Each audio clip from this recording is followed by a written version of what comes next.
Hello and welcome to the Design and Style podcast. It is a podcast for designers by designers, and I am one of your hosts, Rachel Moriarty, and my design firm is Rachel Moriarty Interiors, and I have the lovely co-host, Dixie Willard of Dixie Willard Design. also known as Designing Dixie all over the interwebs. So today we are going to talk about supercharging your business with e-design. Yes. Supercharging it. It is a little bit of e-design's been around for a while. When did you start? It's been around for quite a while.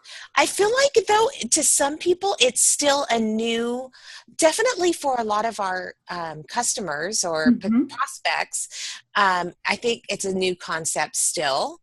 I think in the industry, it's pretty well known. But selling the service to people that have no idea is still kind of can be a challenge. And also, a lot of designers might not, I think a lot of people think it's really, really technical, and it's not. No, it's really not. Yeah, that is a lot of things I hear, or what I hear a lot from a lot of people. So we're going to kind of unshroud it or take the mystery out of it, and talk about our experience. Behind the veil. Behind the veil, that's what I meant to say. First, I want to talk about if you are already, or if you're thinking about setting up your design firm, or maybe you're side hustling. You have a 9-to-5 job and you want a side hustle as a designer. This would be a great offering. If you are a mom with school-age kids, that's why it's one of my signature services. I have a 6-year-old in first grade, and it's great for me to be able to drop her off in the morning and pick her up in the afternoon.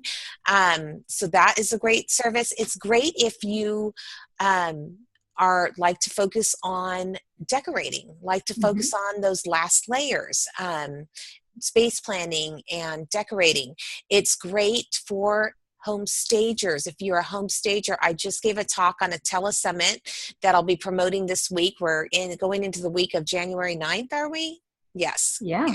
As of this recording, what is today? Today's the 7th. So yeah. Yep. I'm going to be promoting a telesummit that I was recently on for home stagers. I have done home staging projects virtually. And it is great if you are looking for a job with a company, and e-design is a way that you can do it. Holly, oh my God, why did I just call you? Yes. Dixie, do not ask me why the name Holly just popped in my head. That was weird.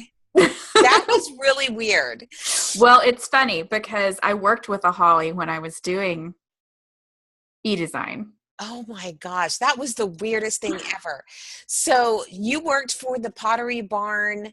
Well, who is the owner? Is it Williams Sonoma? Williams Sonoma is the big company corporate thing, but then they've got, for their different lifestyle brands, they've got the Pottery Barn, all through, kids, teen, and regular. And then they've got West Elm, and then they also have Williams Sonoma Home. Oh, okay. Crate and Barrel's a different high-end stuff. Yeah. And another option you can do is there are a couple of companies out there that are e-design specialists. They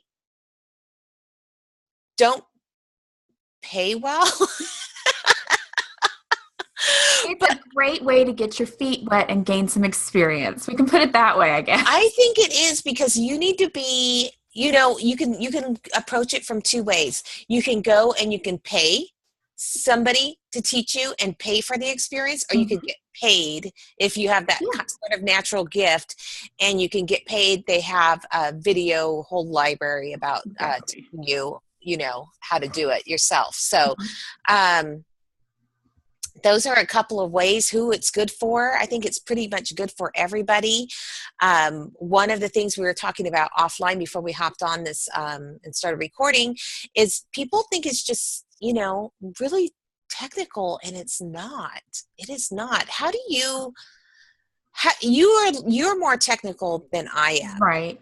So, I mean, you just talked about getting a chief architect and stuff like that. That would be, Right. that is like a I mean, nightmare you for can me. use that, but that's kind of overkill, It's a lot almost of for most e-design projects. e-design is a lower price point. A Yes. Yeah. So e-design for me, I like to offer it. It's a lower price point. Clients love it for that reason. But for me, I don't have to run around town. I'm sitting at home, Mm-hmm. in the comfort of my home, and that's, to me, that's worth it, and that's why it's offered at a lower price point, because I'm not going out to showrooms or Right. trades and or even the site that you're working at. Mm-hmm. Um, You can do everything online, it's which is convenient so for handy. everyone.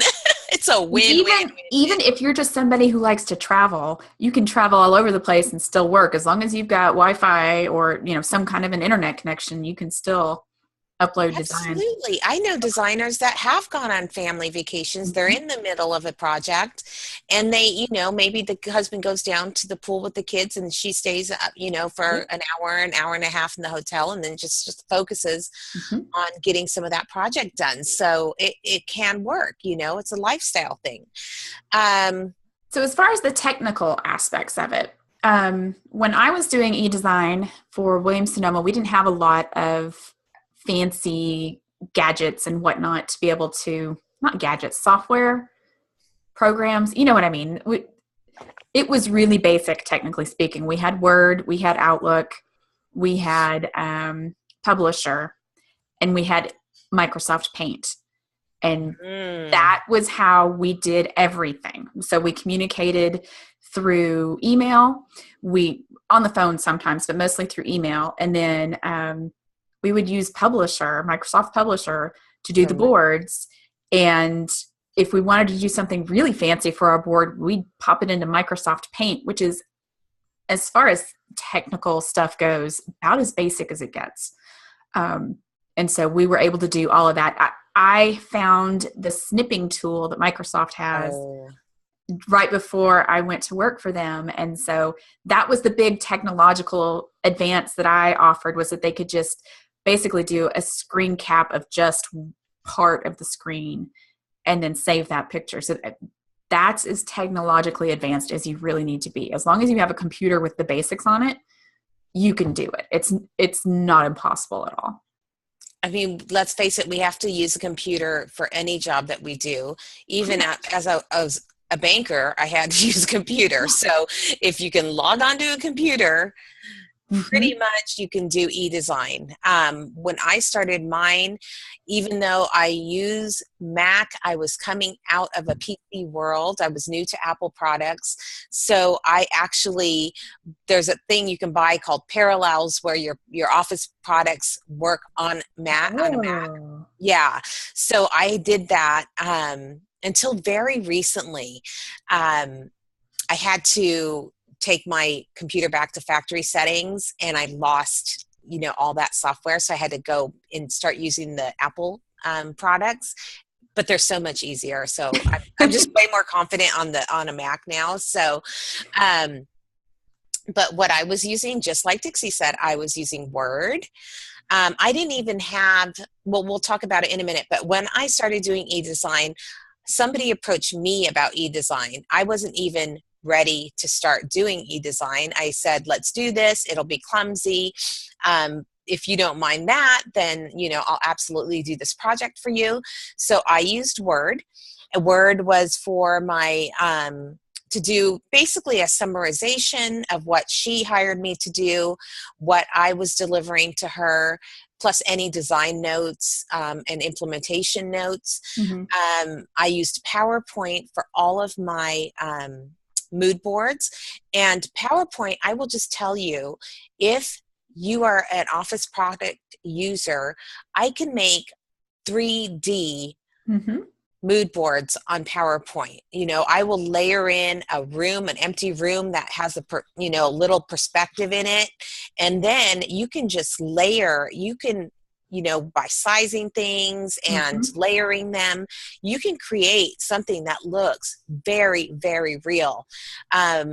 So if you are listening to this and I would just get started, start practicing, because even if you're going to work for a company like Laurel and Wolf, you're going to have to show them a sample of what you can do. And one of the guidelines that they have is you have to be able to create a room that looks three-dimensional, even though it's two-dimensional. Mm-hmm. So it just takes layering and sizing. And I'm one of those people, I would love to be a perspective drawer. I'm not, but that's one of those skills I would just die to have. wouldn't that be fun? I know. That would be so fun. But I have chief architect now instead. So. We just had a dreamy moment there. So that is, and then I would use Excel for my budgeting, Yes. Oh yeah, Excel. I forgot about that. Yeah. And so, those I don't think anybody can have a job today and not use any of those. Maybe PowerPoint, not, I mean, Mm-hmm. if you're giving presentations for a corporation, you're using PowerPoint, but you're definitely using Word and you're definitely using Excel. Right. And if you can use those, you can be an e-designer. Yeah. That's all you need. If you know how to plug something into Google, or log on to a Pottery Barn website or something, you can do e-design.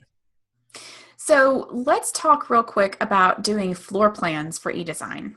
Oh, okay. So when I was working for Williams-Sonoma, all of their brands except for Williams-Sonoma Home, all of their brands have Icovia, which is free.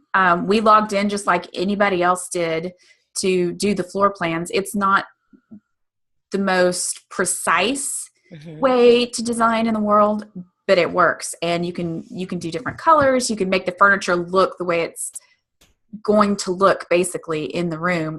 It's just a 2D floor plan, but it's still something that you can get it done, and it's free. And even if you don't work for them, you can still use their stuff to make your floor plans. I actually use Icovia 2020. It's the paid version of it. Mm-hmm. But because I came up in the furniture industry and, working for Ethan Allen and Bassett, and I believe that's what we used then too. Did we use it at Ethan Allen? Ethan Allen has their own, but they had their own. Icovia was so much easier because I worked at Ethan Allen after I'd worked for Williams-Sonoma, and I still just would log into my same old Pottery Barn West Elm Icovia accounts and use that to do the floor. There's just a slight learning curve from one to the other, but I would say the most intuitive is Icovia.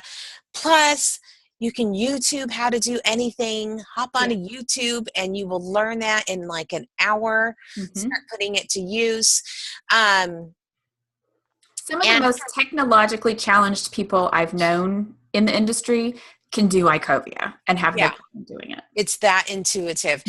And they can look professional because you can colorize things. You can put textures in, you can put your wood floors in or your tile floors, you can add color, and just give it that, gives it a little bit of a professional look.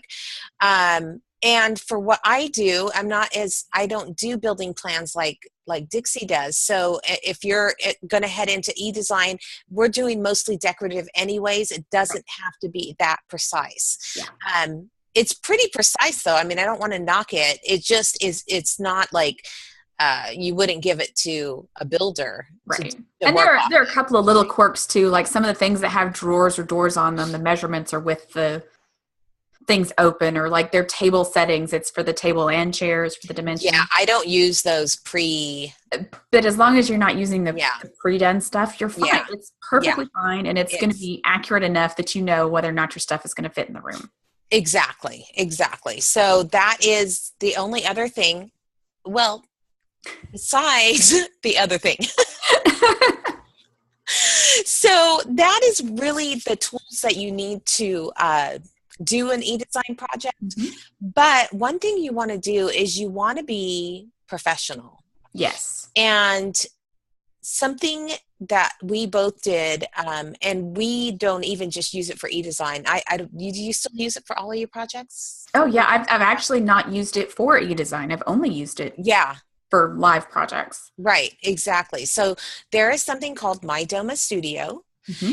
and we will definitely put a link in the notes, Yes. to My Doma Studio.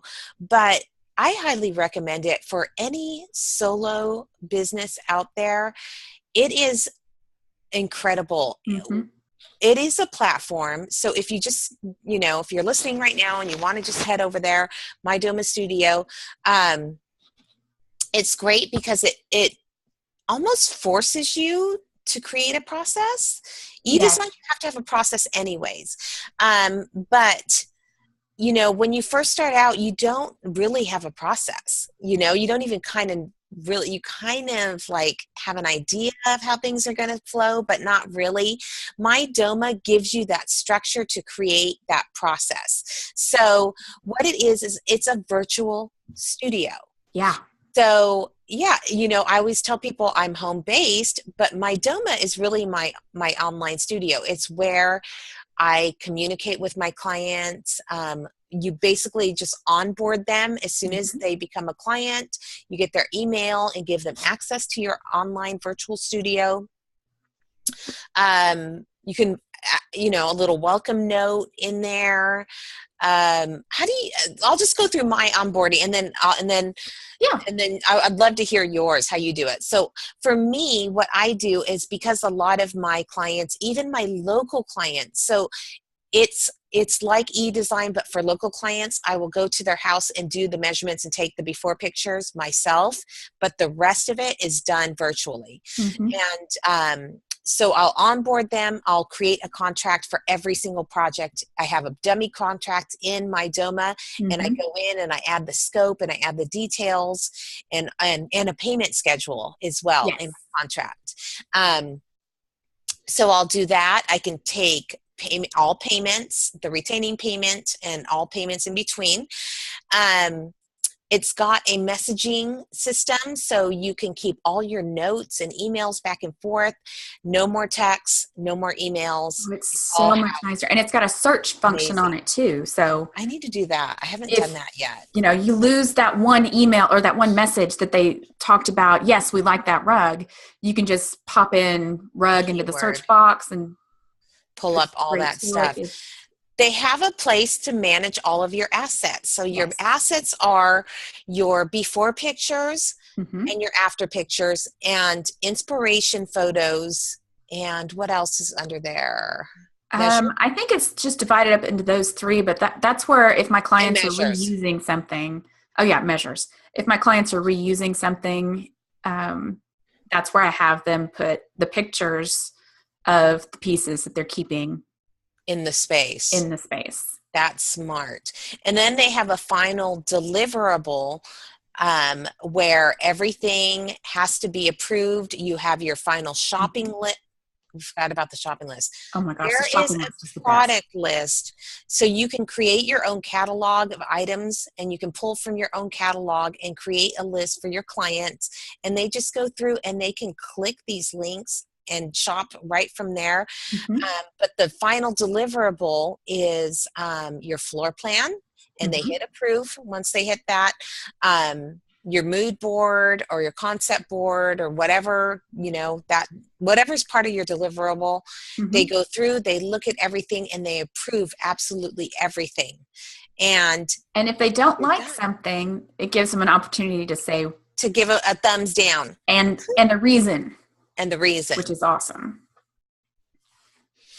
So does yours look, I mean, That's basically I do the same thing for the products that I am doing when I am specifying products.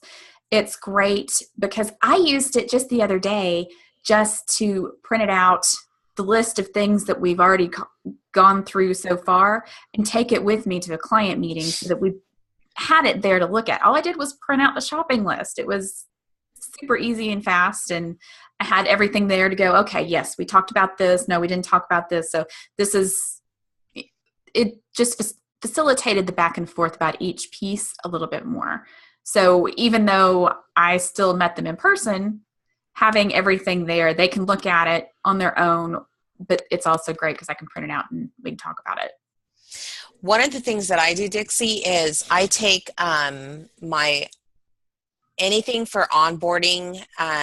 So my instructions on how to photograph your space, my instructions on how to measure, any of those like general instructions that that a new e-design client needs.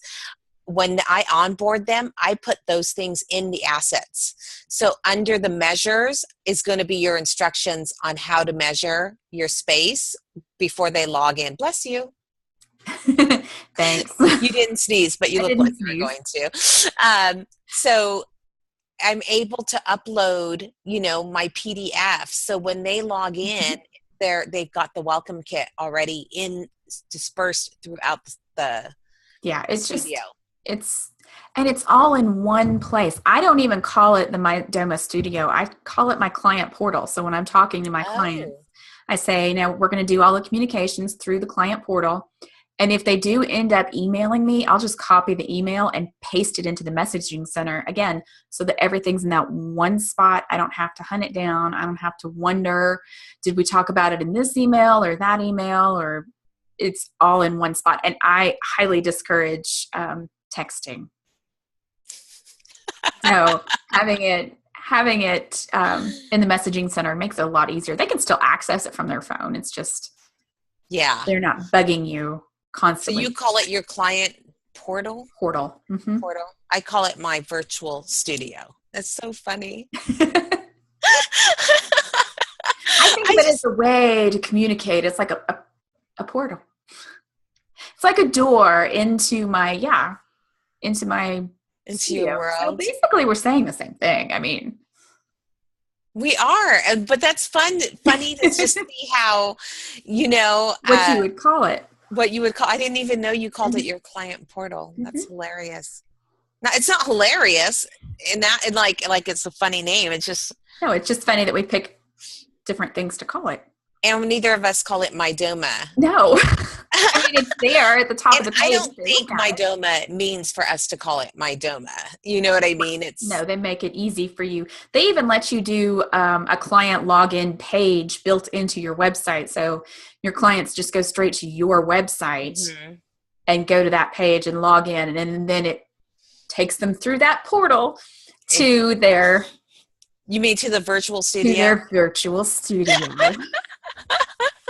Yeah, I have mine on so if you want to head over to either Dixie's website or my website, you can just see there is probably mine is a client login tab. Mine's just a link way down in the footer. It says client login. Oh, okay. There's different ways to embed these things onto your website.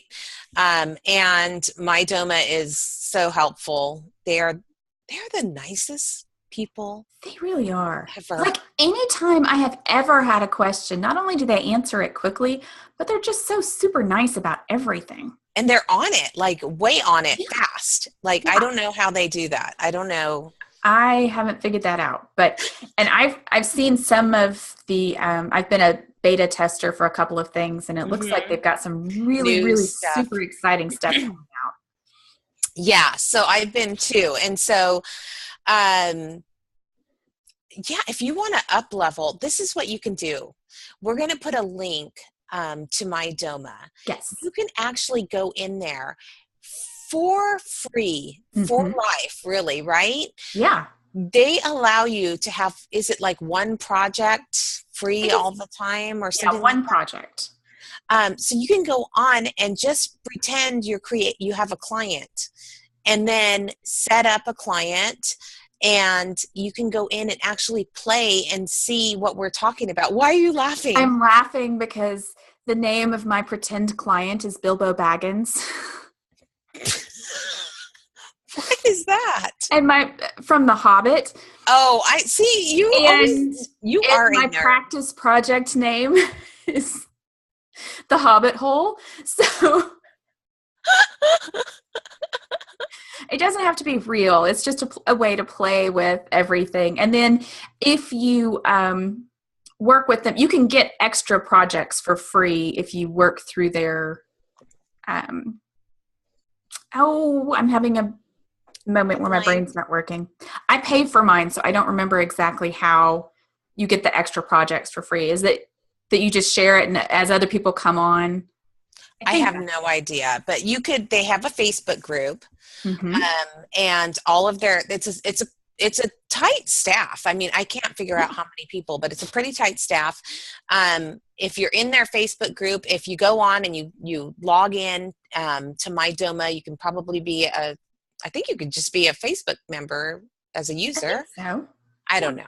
We'll put a link, and then we're just making stuff up willy-nilly. We just talk about, anyway, go in there. The point is, go log in, set it up, and then start clicking around just so you can have an idea of what a professional delivered e-design project looks like. If e-design, because that is the thing, it's that trust factor. And if you have a virtual studio, if you have a contract, if you have a way of invoicing and collecting payment, if you have secure payment, for me is a huge thing. I don't want to have to deal with people's credit card numbers, and it takes care of it. They punch it in. I don't even have to see it or worry about it. Mm-hmm. And then a way for the clients, to approve, to shop. I've mentioned before, I have had a client say it took 45 minutes to shop for an entire project from 5 different retailers. Right. The ease, it helps you sell your e-designs if you can say it is this easy. You log in here, you and I are going to communicate. This is what you can expect from me. This is when you can expect it. This is what you're going to get.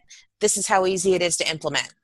And when you can say it in that way, they're on board. If they can shop online, your clients can shop online, they can use MyDoma for their end of things. It's so easy. And then for the shopping, that's one of the things that I love is that when you use their little product clipper to build your catalog, your clients just click on it and it takes them straight to that product page, and all they have to do is add it to their cart. It's incredible. And if you use affiliate links, you can put them in there. So that you're getting your affiliate yes thingy money or whatever. Money. I don't know, whatever it is. It can be as simple or as and it's still simple. I'm not saying it's not simple. I'm just saying it's super beneficial if you are a e-designer. Definitely Dixie and I both recommend. Dixie's not so much, you just stopped offering e-design in 2017. But again, she is using, you worked for the Pottery Barn stores or the Williams-Sonoma company stores as an e-designer. That's how you kind of got started in design?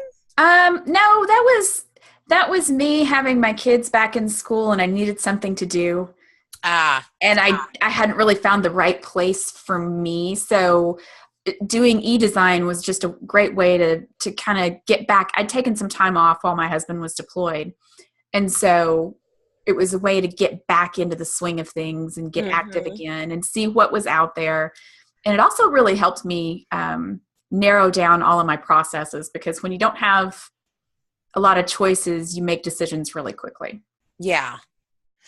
And I think a lot of that would be true for a lot of people though, Dix. I mean, whether you're, if you're a mom in general, whether you're our military and you had to take time off to look after your kids, or if you've just made the decision to be more of that stay at home, but now you're finding, maybe they're starting back in kinder. That's what happened to me.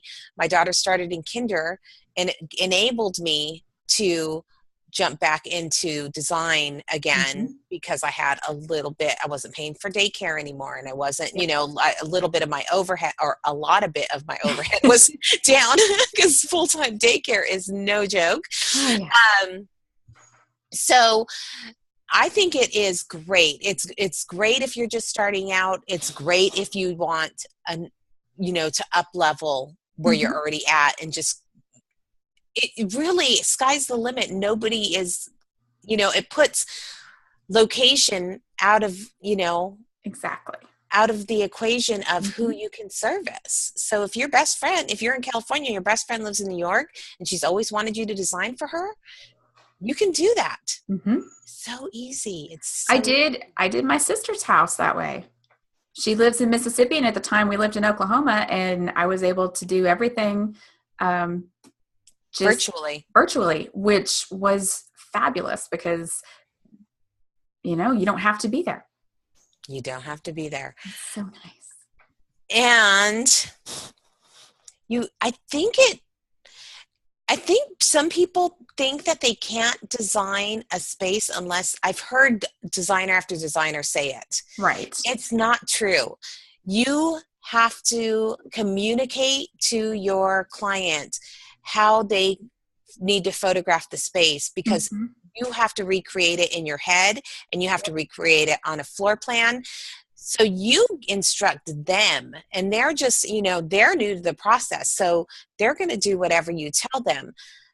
It is possible to recreate a space visually in your mind. Absolutely. And from a bird's eye view, and never ever step foot into that space. So can be done. The biggest factor really at that point is just the lighting. And if you get enough good pictures of it, you can get a good feel for how the lighting is going to be. And even when I have people draw, and I have one client, her 11-year-old is the floor plan drawer. It's really good because basically she's going around the room and measuring, and he's writing everything down, and he likes to draw. As long as the measures are right, it totally works. And then all I have them do is this wall facing north? Is this wall? So I know how the light will hit. Yep. So easy. It's so easy. Yeah. And, you're the one, if there have been times I've gotten some basic sketches back from the clients as far as the floor plan goes, and there are questions, you just ask them. You're like, okay, you said this. Yeah. This is the way it looks when I draw it out. Is that right? Yeah. And then they go, oh, no. This wall and this wall should be the same measurement. Yeah. But it's not. Yeah. It happens from time to time. It happens when I measure rooms from time to time. I have to go back and remeasure because the client started talking to you. It's eDesign. You can still just email back and forth, or use the client portal messaging center in the MyDoma to say, hey, this isn't quite right. Here's a picture of what it looks like right now. Can you just double check that for me? And it's not a big deal. It's really not. But if that's an objection of yours that you won't be able to get the right measurements back, it doesn't take long to do it at all. I've had to do it. It's not a big deal. Not a big deal, guys. Not a big deal. Not technically challenging. Nope. Easy to recreate. You tell your client what you need so you can recreate that. And then with a platform like MyDoma Studio, smooth process, your client completely trusts, has no problem forking over the money to have it done. And I feel like, I feel good about my deliverables through MyDoma. Oh yeah. They look so good. It looks so good. And if you don't do mood boards, they have it's just basically like a simple whiteboard, and it kind of houses all the different products with a little legend, a number, and then a legend below. Yep. So if you don't know how to do mood boards, you don't have to know how to do mood boards. Yeah. I mean, it doesn't get much easier than that. They do it for you. So yeah. So we're big fans of the eDesign. Yeah. Do the eDesign. Anything else we need to add? Well, we covered how easy it is. We covered how to have a professional look. And who it's good for, which is everybody. Because it's super flexible and lots of people can use it. So I would say if people do have questions, we're happy to answer them. Just message us hop into our group. Yeah, hop into the You know, Facebook group. you need to, we keep forgetting to mention this, but we do Yeah. have a Design and Style Facebook page, right? Mm-hmm. And we have a Facebook group. So if you want to hang out with us, if you hear something in an episode and you want to know a little bit more, you just want to get to know Dixie and I a little bit better, you can hop into our Facebook group. We're just getting it started. We just had our first episode last week. Yep. So we're starting to get that going. And if there's any topics you would like us to address, Yes. pop them in the group. We would love to hear it. And that is Design today's and Style. episode. Design and Style, baby. Design and Style. All right. Bye, guys. Bye.